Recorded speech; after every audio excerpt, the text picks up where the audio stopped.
Hey, welcome, folks, to this edition of the 700 Club. It looks like the Donald's going again. Can you believe it? He's one of the first sitting presidents to announce this soon. Well, it's smart because all the little people who would be saying, well, I can take a shot at it, they won't be out raising money anymore. They'll be sitting quietly, and he'll have the field to himself, which is smart. Well, they say he's never really stopped campaigning since he took office. It's great. Well, he's going to sweep it, I think, and we'll see. And I'm seeing if I can't get an interview.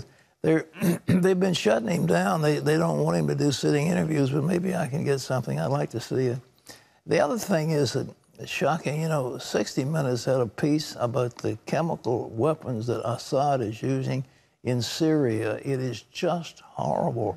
They showed pictures of people who were dead and the bodies bloated and little children gasping for breath because of deadly gas, sarin or what have you they're putting out. Now, today we've got a report from the United Nations that says, without question, North Korea has been sending as much as 50 tons of supplies to build chemical weapons. Remember Obama said there was a red line? Mm-hmm. Remember that? Oh, yeah.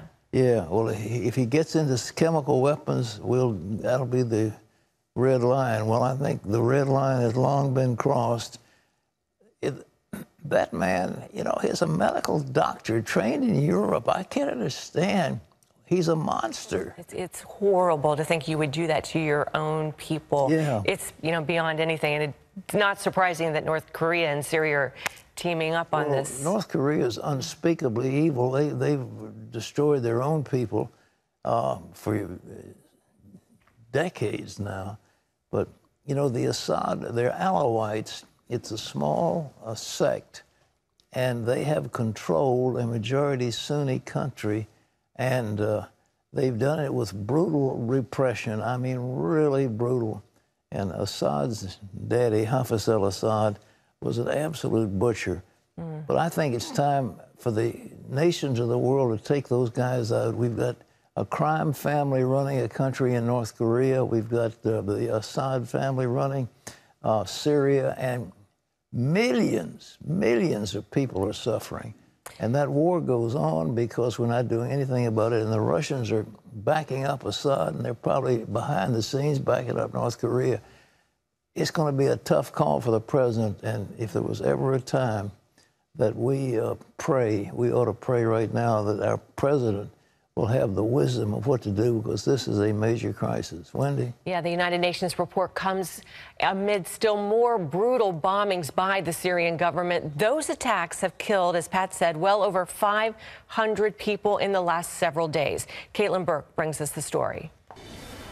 The Syrian government is suspected of using chemical weapons nearly 200 times over the course of the country's 7-year civil war.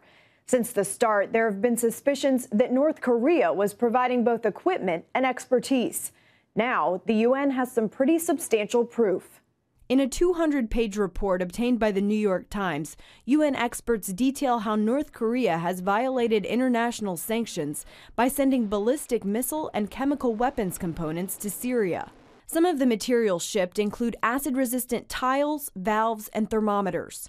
At least 40 unreported shipments were discovered between 2012 and 2017, but the transfers reportedly date as far back as 2008. I think the overarching message is that all member states have a duty and a responsibility to abide by the sanctions that are in place. The report shows that both countries are working to find a way around the sanctions meant to reduce their military development, as North Korea is looking for a way to make money to pay for its nuclear weapons program, and the Syrian government wants to maintain chemical weapons to use in its civil war. In the last 9 days alone, more than 500 people have been killed in Syria, at least 142 of them children. I think what is going on in East Ghouta is the equivalent of hell on earth. We are seeing Security Council resolutions completely ignored, a resolution that has called for a 30-day halt to the fighting. We have seen various other calls for more limited ceasefires being completely ignored. The U.S. recently warned that it may again use military force in Syria if the government there keeps using banned weapons.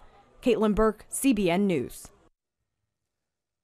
Well, what are we going to do? Syria wouldn't be much as difficult. The Russians would probably defend, but they might back off if we come in with force.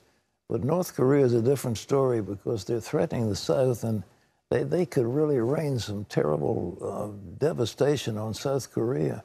But at the same time, something's got to be done. We cannot allow these regimes. And then you've got Nicaragua. The people down there are starving. They're eating rats, or they're eating grass, or they're starving to death. They're dying from starvation. And that Maduro regime down there is just, again, monstrous. That's what you can see when you have ultimate communism. And in the hands, in Venezuela, the hands of a bus driver, whatever he was. Well, here in the United States, we've got much better news. People believe things are looking up for the economy. John Jessup has this happy report. Always good to deliver happy news, Pat. Well, consumer confidence has hit its highest level in more than 17 years. People believe the job market is in good shape, and they're starting to see more money in their paychecks from President Trump's tax cuts. Those are the findings from the survey by the Conference Board in New York. Lynn Franco, a director on the Conference Board, says overall, consumers remain quite confident that the economy will continue expanding at a strong pace in the months ahead. If consumer confidence stays at high levels, that could be good news for Republicans in this year's midterm elections and for President Trump's re-election bid in 2020. Well, testing is underway on new technology that would detect explosives at airports and mass transit stations. It's currently in use at New York's Penn Station, where the TSA says it can keep passengers safer without slowing them down. National security correspondent Eric Rosales has this report on the new technology. Take a good look. Do you see anyone carrying a suicide bomb under their clothes? You may miss it, but these two bomb detection units will not. The machines look for metallic and non-metallic objects on a person's body. The TSA, in partnership with Amtrak, is testing the new scanners at New York's busy Penn Station. One resembles a long tube-like camera on a tripod, while the other is mounted inside a trunk. The machines can scan people up to about 16 yards. I'm standing on a football field, and that's about from right here to the camera. And unlike a traditional machine where people actually have to go through it, this one, people just have to walk right in front of it. We want it to be visible. There's no need to conceal it. That actually aids in terms of a deterrent factor. We've got a sign up that lets people know we're using the equipment. And if they want to turn around and walk out, that's fine. It's already been tested at major events like Super Bowl 52 and in other big cities like Los Angeles. If a potential threat is detected, it triggers an alarm on an operator's laptop.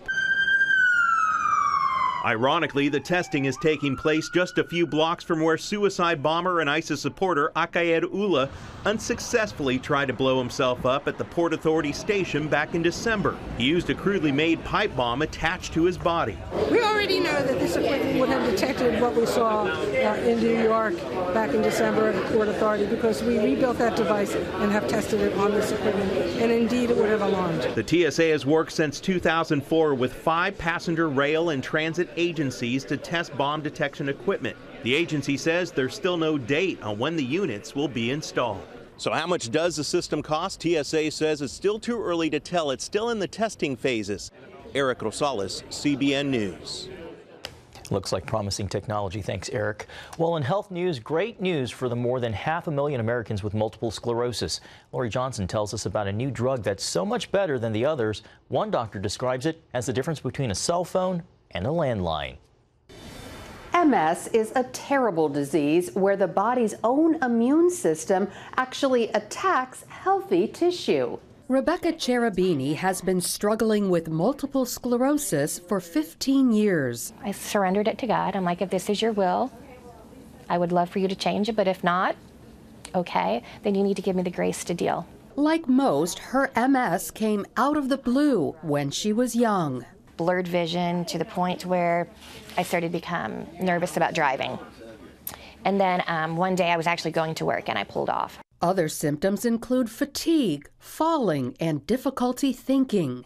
In the case of MS, the immune system attacks nerves in the brain and spinal cord. It gets worse over time, and there's no cure. I want to be able to drive my kids to soccer. I don't want to be debilitated. I don't want to be in a wheelchair. Now, Rebecca may get her wish. She's one of dozens of MS patients to test a new drug called ocrelizumab. It works to stop the cells in the immune system from attacking the central nervous system. And it's clearly effective. It's been shown to stop the disease in its tracks.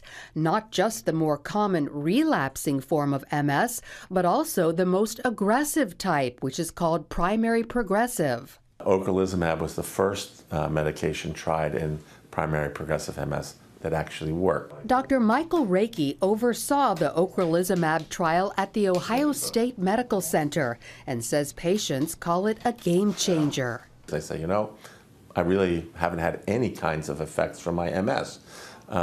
And that's really obviously quite satisfying as an MS physician who, you know, can remember the days when we really didn't have anything to treat patients. I feel normal again. I was telling them I just feel normal. Ocrelizumab is just one 4-hour infusion every 6 months. This medicine, I don't have to worry about it. Do you know what I mean? I don't have to take it every day. I don't have to worry about ordering it. I don't have to worry about any reactions to it. It costs $65,000 a year, which, believe it or not, is less than most MS drugs. And while this breakthrough can stop the progression of MS, doctors still don't know what causes the disease, so prevention remains a mystery. If you look at identical twins, when one twin gets MS, 70% of the time, the other identical twin, who clearly has the same genetics as their brother or sister, doesn't get MS. Since MS is an inflammatory disease, things that cause inflammation like obesity, stress, and smoking could factor in. On the flip side, new studies show taking vitamin D might help prevent it. Lori Johnson, CBN News. Thanks, Lori. Well, America's kids are getting even more overweight and obese. In fact, the problem is getting worse among our youngest children from the ages of 2 to 5. That's a finding from a report in the journal Pediatrics, and it dashes hopes that the obesity problem was getting better among kids in the United States. Experts say the main reasons a growing number of kids are obese is a lack of exercise and junk food. And Pat, we all know junk food isn't good for you, but it's awfully addictive. Well, I have before me an array of normal breakfast food. Let's run a camera down there, Mr. Director, please. You see these things? These are what you give your kids for breakfast in the morning, and you think you're wonderful parents because you give it to them. Let's just take one of these boxes and see what's in it. This is Cinnamon Toast Crunch. Sounds Will good. Singer. All right. Now, this has, if you read the label on the back, it has whole grain wheat, sugar, rice flour, canola oil, fructose, malted dextrin, dextrose, and then you've got some other stuff. All right, according to this level, if you eat 3/4 of a cup, which isn't a whole lot, you get 9 grams of sugar. Oh, that's a lot of sugar. But you see what it's got in it? Sugar, fructose, maltodextrin, dextrose. They're all sugars. Yeah. Now, little kids, that's the stuff, and you think you're a good parent. You can feed them this garbage. Here's one. We used to eat this a lot when I was a kid. Fruit, well, but you're healthy. How come? All right, now this one starts off, the first thing says sugar. Then it says wheat flour, whole grain oat flour. And then it says corn syrup, corn starch, dextrose, hydrogenated vegetable. That's the trans fat stuff. Hydrogenated vegetable oil, and it's got natural and artificial flavors, and it's got red 40 and yellow 5, and you've got. It's like poison, just like putting poison in your body. It really is, and this stuff has got 14 grams of sugars in Fruit Loops. Now, how many parents feed this garbage to your children? You wonder why they're fat. Now listen, little children, and believe me, do not have an ingrown desire for sugar and salt.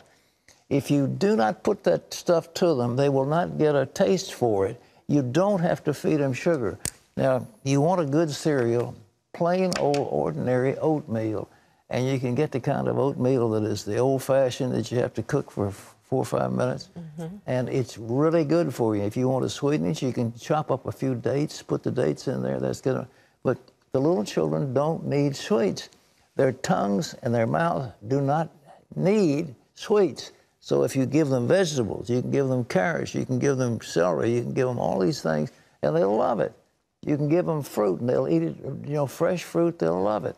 But don't feed them this garbage. And well, you're not going to get satisfied. You're going to be hungry again in 5 minutes, and you're going to crave more sugar, and it's a vicious cycle. Of course, and you wonder why they're hungry. Of course they're hungry, because this stuff will set up. And if you feed them white bread instead of whole grain bread, that's for another thing. The white bread will go immediately into sugar. Right. And, you know, you say, well, how come my kid's getting fat? Look at this garbage. It's horrible. Shame. They ought to arrest these people. These are the big companies, Kellogg's and General Mills and these other companies that make this stuff. Well, it's scary when you can't even find one ingredient that could be considered real food when you're looking down these list of ingredients. And you go down there and the little kid says, I want that, Mommy. No, you can eat oatmeal. Oatmeal's good. I eat oatmeal. Oatmeal with fresh berries. Well, delicious. It's delicious, But you don't have to, you can put stevia in it or some chopped up dates. Delicious. I love dates. Yeah, well, dates make everything better. Okay. Yeah. Well, folks, that's our health tip for the day, but please don't mess up your children, and they're getting fat. According to the statistics, 2 to 5-year-old children, obese. That brings about diabetes, it brings about heart conditions, then they'll get fat, and they'll get sick, and they'll be running up the medical bills, and we wonder how come we've got such expensive medicine. Almost, what is it, 18% or so of the GDP, I think, is in health care. It's horrible. Well, that's why you're looking at it right here on this table. Change their breakfast, change their life. Oatmeal. Amen. Oat bran. What else? That's berries. Berries. Berries, dates. Right. And nuts. Lots of nuts. Nuts are good. Berries are good. Phytochemicals. If you listen to us, you'll get healthy. I promise. All right. Amen.